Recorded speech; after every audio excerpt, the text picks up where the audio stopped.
یہ رات جو ہے مخفی کیوں رکھی گئی؟ تعین کے ساتھ کچھ معلوم نہیں یہ رات کون سی رات ہے، کون سی رات ہے اس کا جواب تو میں بعد میں دوں گا کہ اس میں جو آراء ہیں مختلف، لیکن یہ کہ اس کو کیوں مخفی رکھا گیا اس پر کچھ پیاری باتیں ہیں جو مفسرین نے کہی ہیں۔ پہلی بات تو یہ کہ جتنی عظیم چیزیں ہیں ان سب کو مخفی رکھا گیا۔ قیامت کب آئے گی؟ مخفی آئے گی، یہ یقینی ہے۔ کب آئے گی؟ یہ تو ان امور میں سے ہے کہ جس کا علم نبی اکرم صلی اللہ علیہ وسلم کو بھی نہیں دیا گیا، جبرائیل کو بھی نہیں دیا۔ چنانچہ حدیث جبرائیل میں واضح طور پر الفاظ موجود ہیں وَمَا الْمَسْئُولُ عَنْهَا بِأَعْلَمَ مِنَ السَّائِلِ، کچھ معلوم نہیں، نہ سائل کو معلوم نہ مسئول کو معلوم قیامت کب آئے گی۔ اب یہ عظیم حقیقت مخفی رکھا گیا اور اس کا خاص طور پر ذکر کیا گیا سورہ طٰہٰ میں، اَكَادُ أُخْفِيهَا لِتُجْزَىٰ كُلُّ نَفْسٍ بِمَا تَسْعَىٰ۔ اگر تعین کر دیا جاتا تو جو قریب کے زمانے کے لوگ ہوتے وہ تو خوب پھر محنت کرتے آخرت کے لیے، اور ذرا فاصلے والے ہوتے وہ ذرا تساہل کرتے اس کے بارے میں۔ اس کو رکھا گیا ہے، تلوار لٹکی ہوئی ہے، کسی بھی وقت گر سکتی ہے، یہ جیسے گلوٹین کبھی اگر آپ نے دیکھا ہو جس طریقے سے کہ اس کا چھرا گرتا ہے، کسی بھی وقت گر سکتی ہے، لہذا ہر وقت چوکس رہو، چوکنے رہو، جیسے کہ صحابہ کرام کی شان معلوم ہوتی ہے بعض روایات سے کہ ذرا تیز ہوا چلتی تھی تو وہ سمجھتے تھے قیامت آ گئی۔ اس درجے استحضار تھا اعصاب کے اوپر، اس کا اتنا اثر تھا کہ ذرا تیز جھکڑ چلا اور انہوں نے سمجھا قیامت آ گئی۔ تو اس طریقے سے قیامت کو مخفی رکھا گیا۔ اَكَادُ أُخْفِيهَا لِتُجْزَىٰ كُلُّ نَفْسٍ بِمَا تَسْعَىٰ۔ نہ آج سے 100 برس پہلے والوں کو معلوم تھا کہ قیامت کب آئے گی، نہ آج والوں کو معلوم ہے، نہ اگر ابھی دنیا کی عمر ہے ابھی 100 برس اور تو قیامت سے ایک دن پہلے بھی شاید یقینی طور پر معلوم نہ ہو سکے کہ کل قیامت آ رہی ہے، تاکہ ہر وقت جو ہے امتحان اتنا ہی شدید رہے، اتنا ہی کڑا امتحان رہے ہر ایک کے لیے۔ لِتُجْزَىٰ كُلُّ نَفْسٍ بِمَا تَجْزَىٰ بِمَا تَسْعَىٰ، تاکہ ہر ذی نفس کو بدلہ ملے اس کی سعی کے مطابق۔ اسی طریقے سے موت کا وقت معلوم نہیں، وَمَا تَدْرِي نَفْسٌ بِأَيِّ أَرْضٍ تَمُوتُ، کہاں موت آئے گی کچھ معلوم نہیں، کہاں موت آئے گی، کب موت آئے گی کچھ معلوم نہیں۔ اسی طرح نوٹ کیجئے صلاۃ وسطیٰ، حافظوا علی الصلوات والصلاۃ الوسطیٰ معین نہیں ہے، اس کے لیے آراء اگرچہ ہے، اکثر آراء جمع ہو گئی ہیں صلاۃ العصر کے بارے میں، لیکن تعین سے حتمی طور پر نہیں کہہ سکتے۔ یہ رائے بھی ہے کہ کوئی بھی معین نہیں، تمام نمازیں جو ہیں وہ صلاۃ وسطیٰ کے حکم میں۔ بہترین نماز کوشش کرو کہ پوری محافظت کرو، صرف نماز کی نہیں، بہترین نماز کی، ہر نماز تمہاری بہترین نماز ہونی چاہیے، ہر روز روز عید ہو، ہر شب شب برات۔ اگر اللہ تعالیٰ کے ساتھ کوئی قلبی ربط ہے تو ہر دن جو گزر رہا ہے وہ روز عید ہے، اور ہر شب جو گزر رہی ہے وہ شب برات ہے۔ لیکن اگر وہ کہ انسان کو غفلت ان کے قلب پر طاری ہے تو وہ عید کا دن بھی اس کے لیے ایک عام دن ہے، اور شب برات بھی اس کے لیے ویسی ہی ایک رات ہے جیسی کہ ہر روز آتی ہے اور چلی جاتی ہے۔ اس اعتبار سے اس کو بھی خاص جو ہے معین نہیں کیا گیا صلاۃ وسطیٰ کون سی ہے۔ اسی طرح بعض روایات میں جو آتا ہے اسم اعظم، اللہ کا ایک نام ایسا ہے کہ اس کے واسطے سے اللہ سے جو بات مانگی جائے وہ رد نہیں ہو، لیکن وہ کون سا نہیں بتایا گیا۔ اقوال ہیں، اندازے ہیں، حی و قیوم پر زیادہ، الحی القیوم پر زیادہ لوگوں کا جو ہے وہ اجماع ہوا ہے، لیکن یہ کہ یقین سے نہیں کہہ سکتے۔ تو اسی میں اس کو بھی نوٹ کر لیجئے کہ اس کو مخفی رکھا گیا ہے لیلۃ القدر کو۔ لوگ زیادہ سے زیادہ محنت کریں، زیادہ سے زیادہ مشقت کریں، اس کے لیے جو بھی اس کی قدر و منزلت سے کسی درجے میں آگاہ ہے، وہ اگر معین ہی ہو جاتا کہ ایک شب یہ ہے تو پھر تو سب کے سب اس رات میں محنت کر لیتے، باقی راتیں جو ہیں وہ پھر سونی اور ویران گزرتی۔ لیکن یہ کہ مطلوب یہ ہے کہ زیادہ سے زیادہ راتیں آباد ہوں، زیادہ سے زیادہ راتوں میں ذکر ہو، عبادت ہو، دعا ہو، اس لیے اس کو مخفی رکھا گیا، یہ حکمت ہے۔ اس میں بھی ایک عجیب نکتہ ہے جو امام راضی رحمۃ اللہ علیہ نے بیان کیا ہے، اور حوالہ اگرچہ نہیں دیا اس حدیث کا، لیکن ایک روایت کے حوالے سے بات بیان کی ہے کہ اس کے ظاہر نہ کرنے میں بھی اللہ کی ایک شفقت اور رحمت ہے بندوں کے حق میں، اس لیے کہ اس کی قدر جتنی زیادہ ہے اتنی ہی اس کی ناقدری پر سزا ہوگی۔ اگر معلوم ہو کہ یہ شب ہے اور اس کی ناقدری کو انسان کرے تو گویا کہ پھر وہ اتنا ہی زیادہ مورد عقاب اور مورد سزا بن جائے گا۔ اس کے لیے ایک بڑا پیارا واقعہ نقل کیا امام راضی نے کہ حضور صلی اللہ علیہ وسلم حضرت علی رضی اللہ تعالی عنہ ایک روز مسجد میں داخل ہوئے، ساتھ ہی آئے ہیں، دیکھا کہ ایک شخص سو رہا ہے، نماز کا وقت ہو چکا تھا۔ حضور نے حضرت علی سے فرمایا کہ اسے جگا دو، اسے ہوش میں لے آؤ تاکہ یہ وضو کرے، نماز کے لیے تیاری کرے۔ حضرت علی نے امتثال امر کیا، جا کر جگا دیا۔ لیکن پھر ایک سوال کیا حضرت علی نے کہ حضور آپ تو خود نیکی کے کاموں میں بہت سبقت فرمانے والے ہیں، سباق بالخیر یہ لفظ آئے، سبقت کرنے والے بہت کثرت کے ساتھ، تو آپ نے یہ جو ہے یہ کام خود کیوں نہیں فرمایا اور مجھے کیوں اس کے لیے آپ نے حکم دیا؟ آپ خود بھی اسے جگا سکتے تھے۔ آپ نے فرمایا کہ تم اس کی حکمت کو سمجھ لو، میرے جگانے پر اگر وہ نہ جاگتا اور انکار کر دیتا تو کفر ہو جاتا اس کے حق میں، اور تمہارے جگانے پر اگر کوئی تساہل سے بھی وہ کام لیتا تو وہ کفر نہ ہوتا۔ تو یہ ایک فرق ہے کہ اللہ تعالیٰ کی طرف سے ایک شفقت ہے کہ حضور صلی اللہ علیہ وسلم جگاتے اور کسی درجے میں وہ انکار کر دیتا۔ کبھی ایسا بھی ہوتا آدمی نیند میں ہے اور وہ کہتا جاؤ جاؤ مجھے آرام کرنے دو، تو اگر میرے ساتھ یہ معاملہ ہوتا تو وہ کفر کے درجے کو پہنچ جاتی بات، لیکن اگر تمہارے ساتھ یہ معاملہ ہو بھی جاتا تو اس درجے شدید نہ ہوتا۔ تو گویا کہ حضور نے اس شخص پر شفقت کے اعتبار سے یہ شکل اختیار کی کہ خود نہیں جگایا، بلکہ یہ کہ حضرت علی رضی اللہ تعالیٰ عنہ کو حکم دیا کہ اسے جگا دیں۔ تو یہ نقطہ کہ لیلۃ القدر کے اخفاء میں یہ بات بھی ہے کہ اگر اس کو عیاں کر دیا جاتا، معین کر دیا جاتا، تو پھر جو لوگ اس سے غافل رہتے پھر وہ بہت سخت ناقدری کا ارتکاب کرتے اور بڑی سزا کے مستوجب ہو جاتے۔ اب آپ چھٹی بحث ہے کہ وہ رات کون سی ہے۔ اگرچہ ایک رائے شاذ یہ بھی ہے کہ وہ رمضان سے باہر کی رات بھی ہو سکتی ہے، لازم نہیں ہے کہ رمضان ہی کی کوئی شب ہو۔ اس میں چونکہ بعض حضرات نے ایک روایت کی وجہ سے جسے ہم شب برات کہتے ہیں، لیلۃ البرات، یہ شعبان کی 15ویں شب، درمیانی شب، اور اس کے بارے میں ایک روایت موجود ہے حضرت عائشہ صدیقہ رضی اللہ تعالی عنہا کی کہ رات کے وقت ان کی آنکھ کھلی اور وہ باری آپ ہی کے پاس شب باسی کی تھی حضور کی، تو حضور موجود نہیں تھے، تو تشویش ہوئی کہاں گئے۔ تو جب تلاش کی گئی تو معلوم ہوا کہ حضور جنت البقیع قبرستان میں پہنچے ہوئے ہیں اور وہاں آپ ان کے لیے جو بھی وہاں دفن ہے ان کے لیے استغفار فرما رہے ہیں۔ جب پوچھا گیا معاملہ کیا، تو آپ نے فرمایا یہ بڑی عظیم رات ہے اور اس رات میں فوت ہونے والوں کا فیصلہ ہو جاتا ہے، پیدا ہونے والوں کا فیصلہ ہو جاتا ہے۔ تو اب وہ بھی ایک لیلہ مبارکہ، اسی وجہ سے بعض لوگوں نے وہ جو سورہ دخان کی ابتدائی آیات ہیں انا انزلناہ فی لیلۃ مبارکۃ،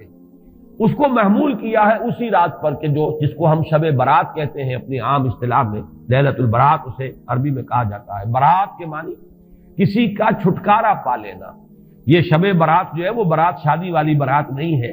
بلکہ یہ برات کا لفظ ہے عربی زبان کا، جو ہمارے ہاں وہ غلط العام میں برات شب برات بن گیا ہے۔ برات، برات من اللہ ورسولہ، جو سورہ برات کا پہلا لفظ ہے کہ چھٹکارا پانا، کہ وہ رات بھی ایسی ہے کہ اس میں انسان استغفار کرے اور اللہ تعالیٰ سے اپنے گناہوں کی معافی مانگے تو اپنے آپ کو جہنم سے چھٹکارا دلا سکتا ہے، وہ شب برات ہے۔ اس اعتبار سے کچھ لوگوں نے گمان کیا کہ شاید لیلۃ القدر اور لیلہ مبارکہ اس حدیث کی روح سے وہی شب ہے، وہ ظاہر بات ہے کہ خارج از رمضان مبارک ہے، اور یہ کہ اس کے علاوہ بھی بعض آراء ہیں، لیکن یہ آراء جو ہے شاذ کے درجے میں یہ کہہ سکتا ہوں کہ تقریباً اجماع ہے اس پر کہ یہ رات رمضان مبارک ہی کی ایک رات ہے۔ اس کی دلیل ایک تو یہ کہ القرآن یفسر بعضہ بعضا کے اصول کے مطابق قرآن مجید کے اندر سورہ بقرہ میں یہ واضح کر دیا گیا شہر رمضان الذی انزل فیہ القرآن، رمضان مبارک کا مہینہ وہ ہے کہ جس میں قرآن نازل کیا گیا، اور یہاں فرمایا انا انزلناہ فی لیلۃ القدر، ہم نے اس کو اتارا ہے لیلۃ القدر میں۔ ان دونوں کو جوڑیے تو اس کا ایک لا محالہ جو ایک انیویٹیبل رزلٹ نکلتا ہے وہ یہی ہے کہ یہ لیلۃ القدر رمضان مبارک میں۔ دوسری اس کی تائید ہوتی ہے وہ مشہور حدیث جس کو الحمدللہ کہ ہم نے بہت عام کیا ہے، رمضان مبارک کی آمد سے قبل کوشش ہوتی ہے ہر سال جو ہے اس کی یاد دہانی کرا دی جائے۔ ایک طویل خطبہ جو حضور نے دیا تھا، خطبنا رسول اللہ صلی اللہ علیہ وسلم فی آخر یوم من شعبان، یہ حضرت سلمان فارسی رضی اللہ تعالیٰ عنہ سے مروی ہے کہ حضور نے شعبان کے آخری دن ہمیں خطبہ ارشاد فرمایا، یا ایھا الناس قد اظلکم شہر عظیم شہر مبارک شہر فیہ لیلۃ خیر من الف شہر، لوگوں آگاہ ہو جاؤ، تم پر ایک بہت مبارک مہینے نے، بڑی عظمت والے مہینے نے سایہ کر دیا ہے، سایہ فگن ہو گیا ہے تم پر ایک مہینہ جو بڑی عظمت والا ہے، شہر عظیم جو بڑی برکت والا ہے، شہر مبارک۔ اور تیسرا جملہ اس میں یہی ہے شہر فیہ لیلۃ خیر من الف شہر، وہ مہینہ کہ جس میں ایک رات وہ بھی ہے کہ جو 1000 مہینوں سے افضل ہے۔ ان دونوں چیزوں کے حوالے سے تقریباً دلائل بھی موجود ہیں، اور ویسے یہ کہ جیسا کہ میں عرض کر چکا ہوں اجماع ہے کہ یہ رمضان مبارک ہی کی ایک شب ہے۔ لیکن رمضان مبارک کی کون سی شب ہے، اس پر بعض مفسرین نے تو لکھا ہے کہ 40 قول ہیں۔ چنانچہ صاحب تفسیر مظہری قاضی ثناء اللہ پانی پتی نے، میں نے وہ تفصیل تو نہیں پڑھی، کہ 40 قول نقل کیے، لیکن امام راضی نے جو 9 قول نقل کیے ہیں وہ میں تیزی کے ساتھ آپ کو سنا دیتا ہوں۔ ابن رزین رحمہ اللہ کا قول یہ ہے کہ رمضان کی پہلی شب ہے۔ حضرت حسن بصری رحمت اللہ علیہ، یہ ہے تابعین میں سے، اس لیے میں رضی اللہ عنہ نہیں کہہ رہا، رحمت اللہ علیہ، حضرت حسن بصری رحمت اللہ علیہ کی رائے ہے کہ یہ 17ویں شب ہے، یعنی وہ شب کہ پھر جس کے اگلے دن جو ہے وہ غزوہ بدر ہوا ہے، یوم الفرقان۔ حضرت انس رضی اللہ تعالی عنہ مرفوعاً روایت کرتے ہیں کہ یہ 19ویں شب ہے۔ محمد بن اسحاق جو بہت بڑے سیرت نگار ہیں حضور کے، ان کا قول ہے کہ یہ 21ویں شب ہے۔ حضرت عبداللہ ابن عباس رضی اللہ تعالی عنہما سے قول جو ہے مروی ہے کہ یہ 23ویں شب ہے۔ حضرت عبداللہ ابن مسعود رضی اللہ تعالی عنہ سے مروی ہے کہ یہ 24ویں شب ہے، اور اس کو میں ذرا اہمیت دیتا ہوں اس لیے کہ 24ویں شب جو ہے سورہ علق کی ابتدائی آیات کے نزول کے ضمن میں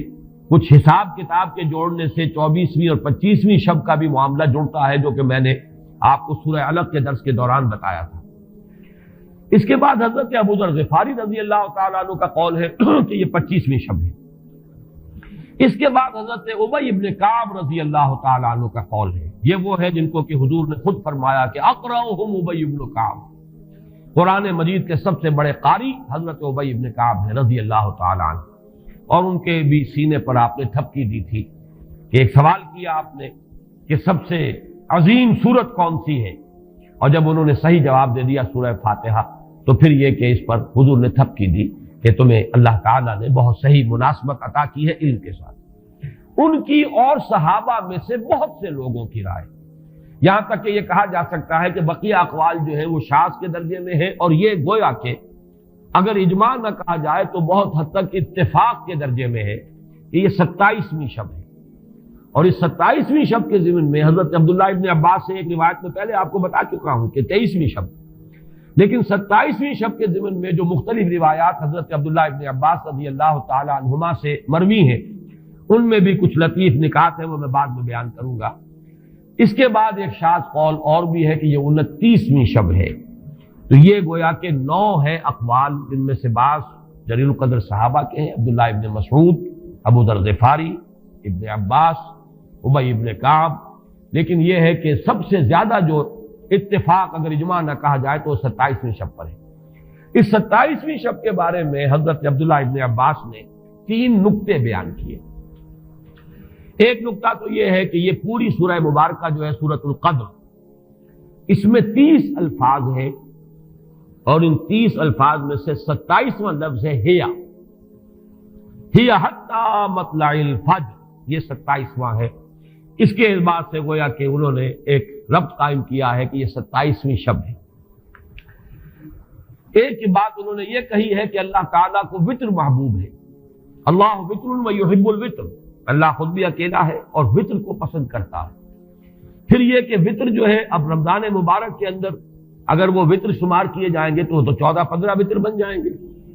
لیکن اس میں چونکہ آخری عشرے کے بارے میں بہت سی روایات جو ہیں ان کا تقریباً اجماع ہو جاتا ہے کہ آخری عشرے میں، تو آخری عشرے میں بھی 5 وطر آئیں گے، 21ویں، 23ویں، 25ویں، 27ویں، 29ویں۔ لیکن حضرت عبداللہ ابن عباس کہتے ہیں کہ 7 کا ہندسہ اللہ تعالیٰ کو بہت پسند ہے، اور بہت سی چیزیں جو ہیں عالم تکوینی میں بھی اور عالم تشریعی میں بھی بہت سی چیزیں وہ ہیں کہ جو 7 کے ہندسے کے ساتھ وابستہ ہیں۔ 7 آسمان ہیں، 7 زمینیں ہیں، ہفتے کے 7 دن ہیں، طواف کے 7 شوط ہیں، سعی بین صفا والمروہ وہ بھی 7 مرتبہ ہے، ادھر سے ادھر، ادھر سے ادھر 7۔ اسی طریقے سے سجدے کے اعضاء بھی 7 ہیں، تو اس سے انہوں نے پہلے وطر اور وطر کے بعد 7 کا ہندسہ، رمضان کے آخری عشرے کی وطر راتیں اور ان میں 7ویں رات یعنی 27ویں شب، وہ اپنے اس حساب کتاب سے بھی. اور جب انہوں نے یہ بات بیان کی تو حضرت عمر رضی اللہ تعالی عنہ نے ان کی تحسین کی تھی. آخری بات اور بھی کہی گئی ہے کہ لیلۃ القدر جو ہے اس کے اندر حروف کو اگر شمار کیا جائے تو 9 بنتے ہیں، اور یہ لیلۃ القدر اس سورہ مبارکہ میں 3 مرتبہ آیا ہے. انا انزلناہ فی لیلۃ القدر وما ادراک ما لیلۃ القدر لیلۃ القدر خیر من الف شہر. اس اعتبار سے بھی 3 کو ضرب دی جائے 9 سے تو وہ بھی 27 کا عدد بنتا ہے. بہرحال یہ میں نے جیسا کہ عرض کیا تھا کہ ان کا کوئی تعلق نہ صرف سے ہے، نہ نحو سے ہے، نہ روایات سے، لیکن بہرحال حضرت عبداللہ ابن عباس کا ایک ذوق ہے. اس کو آپ ذوقی باتیں بھی کہہ سکتے ہیں، لیکن یہ کہ حضرت عبداللہ ابن عباس کی ذوقی بات ہے، لہذا اس کا کم سے کم تذکرہ ہو جانا چاہیے. ایک بحث یہ ہے کہ اہیا باقیۃ ام لا، کیا یہ رات جو اس کی عظمت تھی یہ باقی ہے، یا صرف وہی رات جو تھی جس میں کہ قرآن مجید نازل کیا گیا وہی عظمت کی حامل تھی. انا انزلناہ فی لیلۃ القدر، یا یہ کہ اب بھی ہر سال یہ رات آ رہی ہے تو اسی عظمت کی حامل ہے، اسی قدر و منزلت کی، اسی برکت کی حامل ہے. اس پر بھی تقریباً ایک اجماع ہے